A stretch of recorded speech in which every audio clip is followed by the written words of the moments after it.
El teniente coronel del ejército, Héctor Varela, con uniforme y sable de rigor, sale confiado de su casa.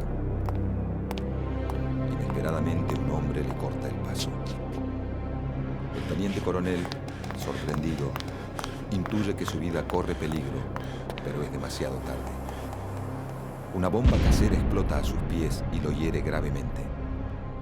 Con las piernas lastimadas, mientras se sostiene de un árbol, intenta desenvainar su sable, pero el agresor, también herido por la explosión, le dispara 5 veces.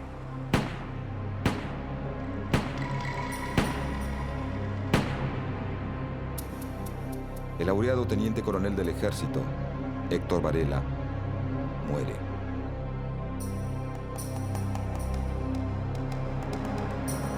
Su asesino es detenido a solo 2 cuadras sin oponer resistencia. Es un anarquista alemán y se llama Kurt Wilkens.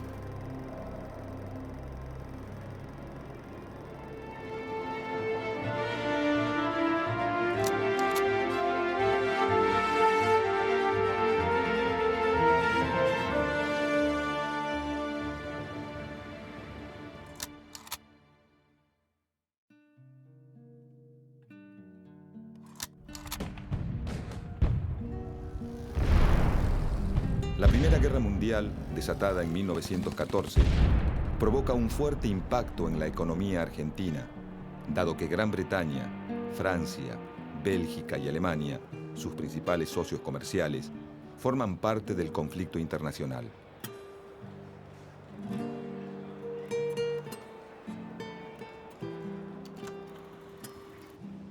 Esta situación frena el ingreso de capitales, disminuye la exportación, reduce la cantidad de barcos que circulan entre Europa y Sudamérica y provoca la escasez de insumos y productos terminados.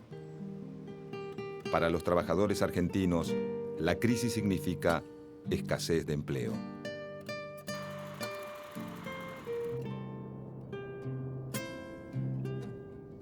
En 1917, el 20% de la población activa está desocupada.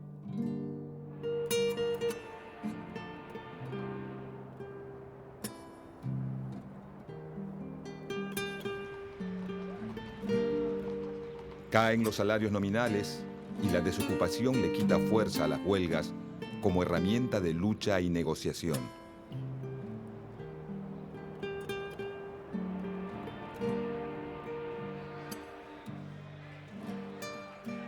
Al finalizar la guerra, comienza la recuperación económica. El crecimiento de las exportaciones trasciende en el mercado interno y suben los precios de los alimentos.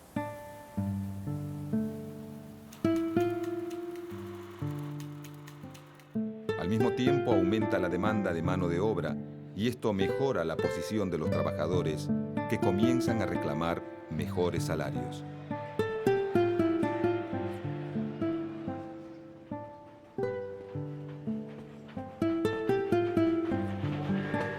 Entre 1916 y 1918, algunos sindicatos logran el arbitraje del gobierno nacional en sus conflictos. Entre ellos los sindicatos que agrupan a los trabajadores ferroviarios y portuarios. El gobierno de Hipólito Yrigoyen es el primero en intervenir en las negociaciones de salarios entre sindicatos y empleadores.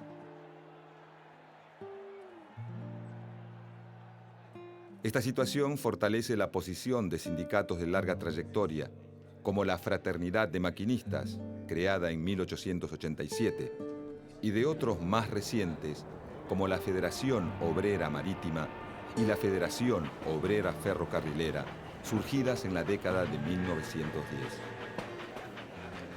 Su capacidad de frenar el transporte en momentos clave les permite obtener, muy tempranamente, conquistas salariales, de condiciones de trabajo e incluso de seguridad social.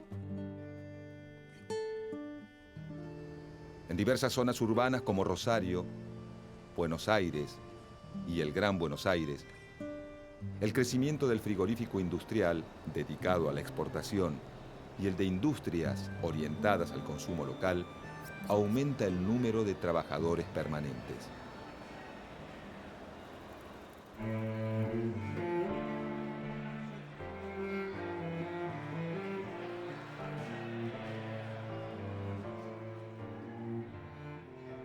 La crítica situación generada por la guerra crea en estas industrias una serie de conflictos que fortalecen su organización sindical. A partir de 1917, se suceden huelgas en las que el movimiento obrero reclama mejores salarios y retoma una demanda por la que lucha desde sus orígenes, en la década de 1890.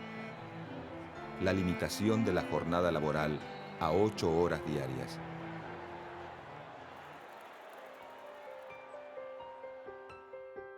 Con el acceso al Parlamento de legisladores del Partido Socialista, se elaboran las primeras leyes obreras.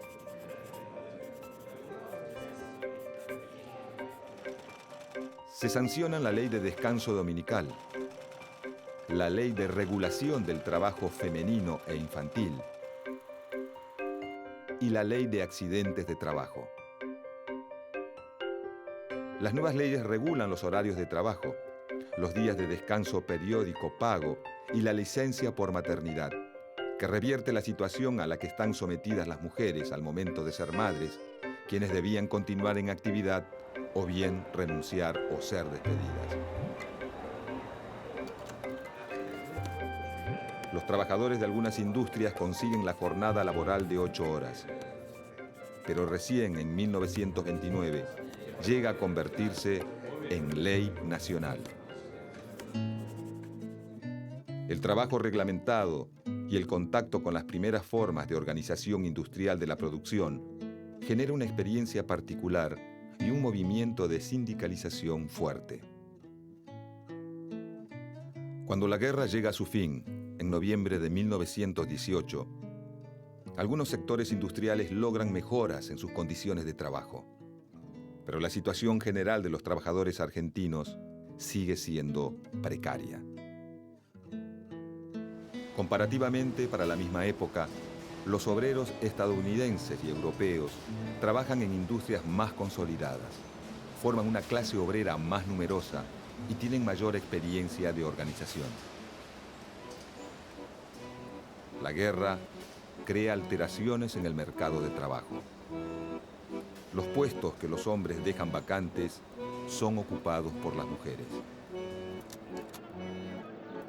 En la posguerra se satura el mercado laboral y aumenta la desocupación. Estados Unidos es uno de los países triunfadores menos afectados por la guerra. Si bien sufre en 1921 una breve crisis financiera, pasado este momento inicia un período de fuerte crecimiento. Con el nuevo panorama de posguerra, comienza la recuperación de los fletes y el aumento en la demanda de alimentos y materias primas para la reconstrucción de las economías europeas. Además, se reactivan las exportaciones y los intercambios.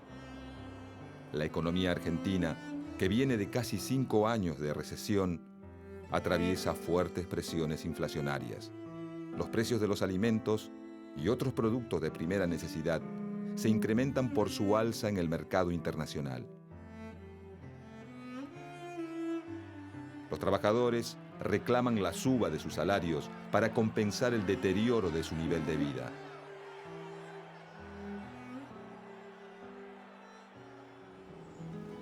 Con la llegada de la primavera en 1918 y el comienzo de la temporada de cosecha, en el campo pampeano se produce un aumento de la demanda laboral y una migración de obreros que se trasladan de la ciudad al campo en busca de empleo.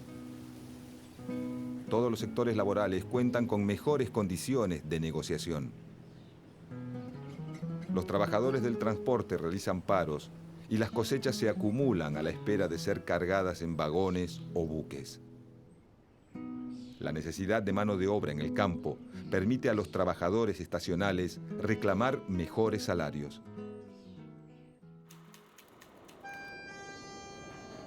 La migración de la ciudad al campo mejora la posición negociadora de los trabajadores urbanos. El gobierno de Hipólito Yrigoyen inicia una nueva forma de vinculación con los obreros a través de la mediación en los conflictos laborales. Aunque está lejos de apoyar a todos los trabajadores. Los más beneficiados son los nucleados en organizaciones de tendencia sindicalista, pertenecientes a los sectores más fuertes de la economía, como los ferroviarios o los portuarios. Los sindicatos cercanos al Partido Socialista, principal competidor electoral del radicalismo, reciben menos apoyo. Y ningún tipo de beneficio los anarquistas, que no están dispuestos por principio a negociar con el Estado. Ante esta realidad, en diciembre de 1918, los obreros metalúrgicos de los talleres Bacena inician una huelga.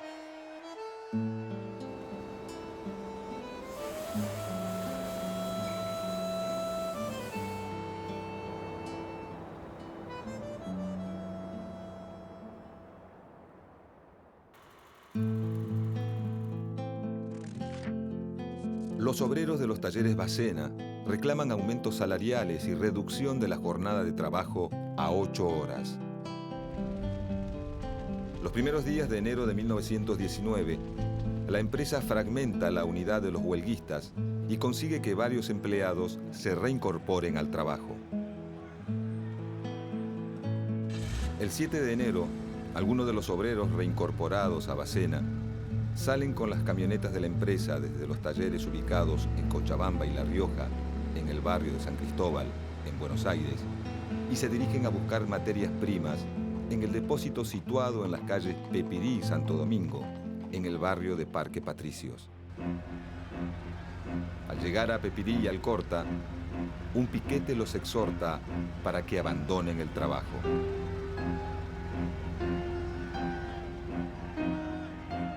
Frente a la negativa, los huelguistas les arrojan piedras y maderas y los rompehuelgas responden con balas.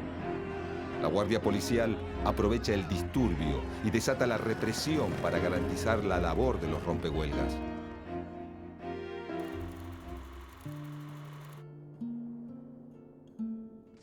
El enfrentamiento deja 3 heridos en las fuerzas represivas y entre los obreros 4 muertos y 30 heridos, algunos de los cuales fallecen más tarde.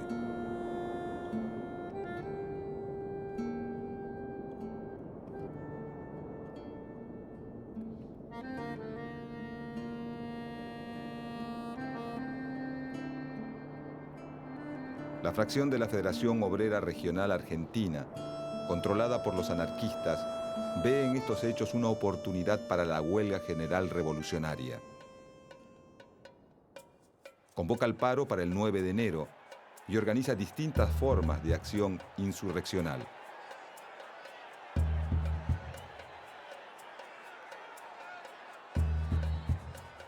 El núcleo sindicalista de la Federación, en un primer momento, se pliega a la huelga, pero más tarde la levanta y junto al Partido Socialista buscan agotar las vías de negociación explotando su llegada al gobierno nacional.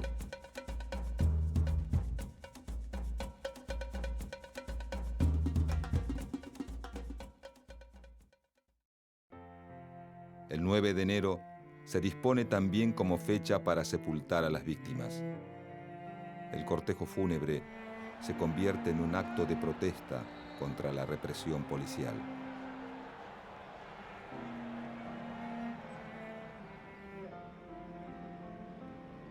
Desde el barrio de Nueva Pompeya y hasta Chacarita se producen choques con la policía.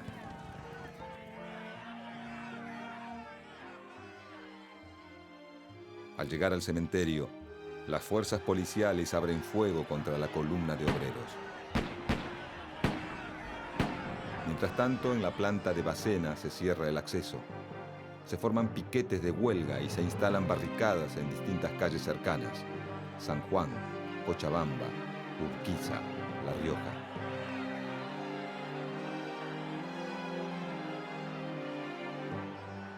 La prensa oficial anuncia que los obreros muertos suman 40.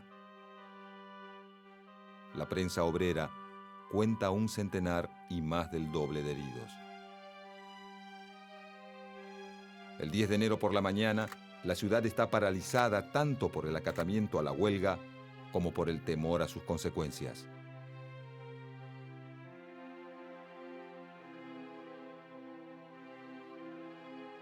Los enfrentamientos, choques, piquetes y barricadas se multiplican en los barrios obreros de Once, San Cristóbal, Parque Patricios y Boedo. El general de Lepián, a cargo de la guarnición de Campo de Mayo, moviliza las tropas hacia la ciudad en espera de que el presidente Hipólito Yrigoyen le dé al ejército la orden de reprimir. Luego de unas horas de incertidumbre, que algunos entienden como vacilaciones del presidente y otros como un intento de golpe de Estado, Yrigoyen ordena la intervención militar en la ciudad de Buenos Aires y designa a de Lepián a cargo de la operación.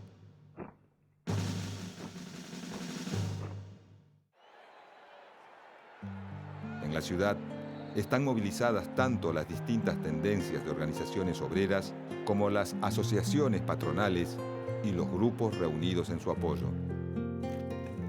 A la intervención militar, la represión policial a los huelguistas y la confrontación con los grupos de choque anarquistas se suma el accionar de guardias cívicas organizadas por la recién formada agrupación conservadora, la Liga Patriótica Argentina. Estos grupos parapoliciales se ensañan con los obreros, con los anarquistas y con los trabajadores municipales cuyo sindicato es cercano al Partido Socialista.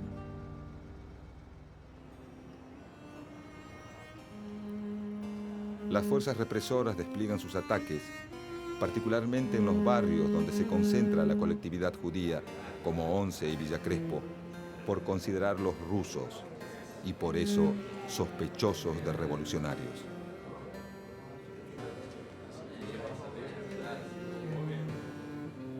Mientras la patronal de los talleres Bacena, el gobierno radical y la fora sindicalista aprueban muchos de los reclamos del pliego de condiciones presentado por los huelguistas entre el 7 y el 8 de enero, se agudiza la represión sobre quienes deciden continuar adelante con la medida de fuerza. Alrededor de 2.000 trabajadores, dirigentes y militantes de distintos grupos son detenidos.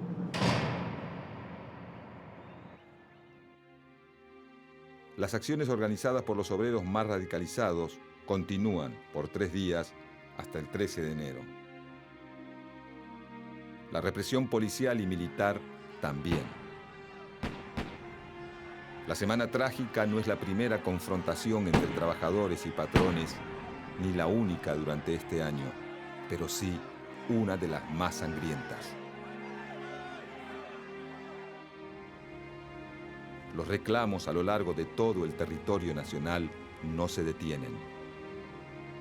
Durante 1919, cerca de 50 huelgas reúnen unos 10.000 trabajadores.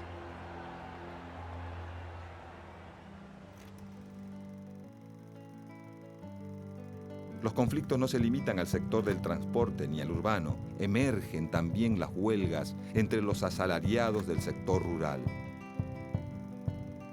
En la región chaqueña se desata un conflicto en La Forestal, una empresa de capital británico dedicada a la explotación de bosques de quebracho.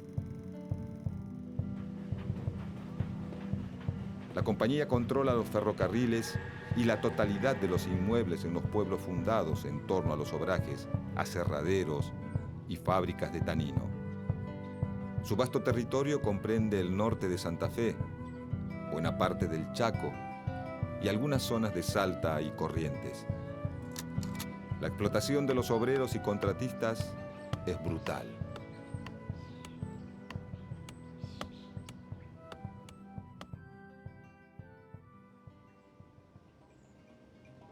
En 1919, los trabajadores de La Forestal presentan un pliego de condiciones que demanda aumento de los jornales, turnos limitados a 8 horas y la suspensión de los despidos. El presidente Hipólito Yrigoyen envía a la Gendarmería Volante, un cuerpo militar creado por el gobierno y financiado por la empresa. A las persecuciones de obreros y militantes se suman una gran cantidad de despidos. Crean listas negras, deportan a los trabajadores e incendian muchas de sus casas y sedes sindicales. El conflicto en la forestal finaliza, pero los obreros no consiguen ninguna de las mejoras exigidas. Para inicios de la década de los 20, el reajuste de las economías europeas provoca una crisis financiera en la Argentina. Las organizaciones obreras reaccionan con medidas de fuerza y el gobierno de Irigoyen vuelve a reprimir. En la región pampeana, los trabajadores rurales se organizan una vez más para conseguir mejores salarios. Se producen huelgas en la zona cerealera del norte de la provincia de Buenos Aires, sur de Santa Fe, Córdoba y la zona triguera en torno a Tres Arroyos.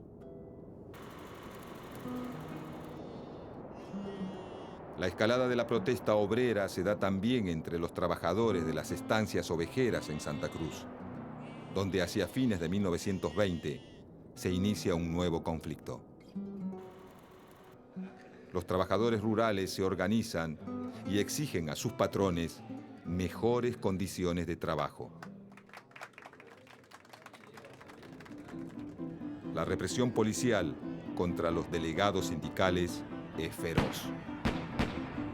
Lejos de doblegar la protesta, la resistencia obrera se intensifica. El presidente Irigoyen envía al teniente coronel Varela a parlamentar. Los obreros aceptan la mediación, deponen las armas y entregan a los rehenes. El conflicto parece haber llegado a su fin y Varela regresa a Buenos Aires. Pero en la Patagonia, la continua represión por parte de la Liga Patriótica generan malestar entre muchos de los trabajadores.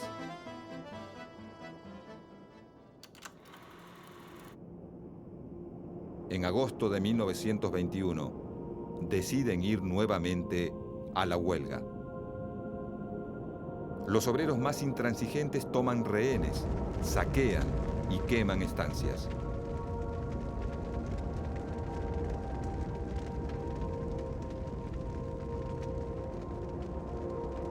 El gobierno nacional califica sus acciones de subversión armada y bajo el imperio de la ley marcial Irigoyen envía a Varela, esta vez al mando de las tropas regulares del ejército, la policía territoriana y la Liga Patriótica para terminar con la insurrección.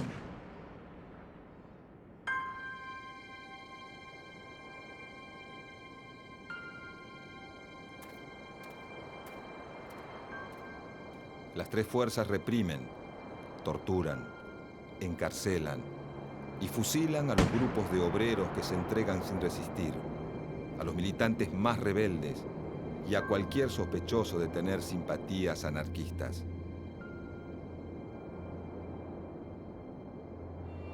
La represión finaliza por pedido de los terratenientes que temen quedarse sin mano de obra. El gobierno recibe con honores al teniente coronel Varela, responsable de las acciones en la llamada Patagonia Trágica, con más de 1.500 obreros muertos y 600 detenidos y torturados. Quienes quedan en libertad sufren como represalia la reducción de sus salarios en un 50%. Hacia 1922, la recuperación de la economía argentina apoyada en la mejora del mercado internacional reduce las tensiones. Aumenta la demanda de trabajo y se recupera el flujo inmigratorio para mano de obra perdido a principios de siglo. Los sindicatos, para conseguir mejoras laborales, cambian de estrategia y despliegan tácticas de negociación más que de confrontación.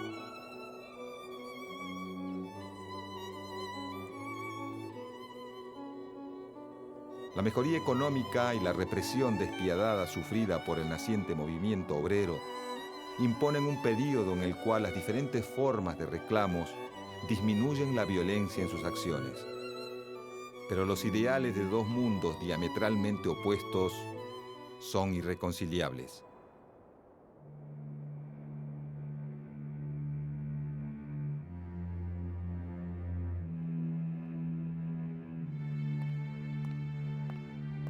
El teniente coronel del ejército, Héctor Varela, sale confiado de su casa.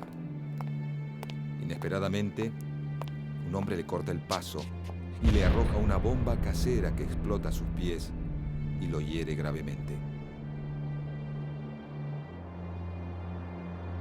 Con las piernas lastimadas, mientras se sostiene de un árbol, intenta desenvainar su sable. Pero el agresor, también herido por la explosión, le dispara 5 veces.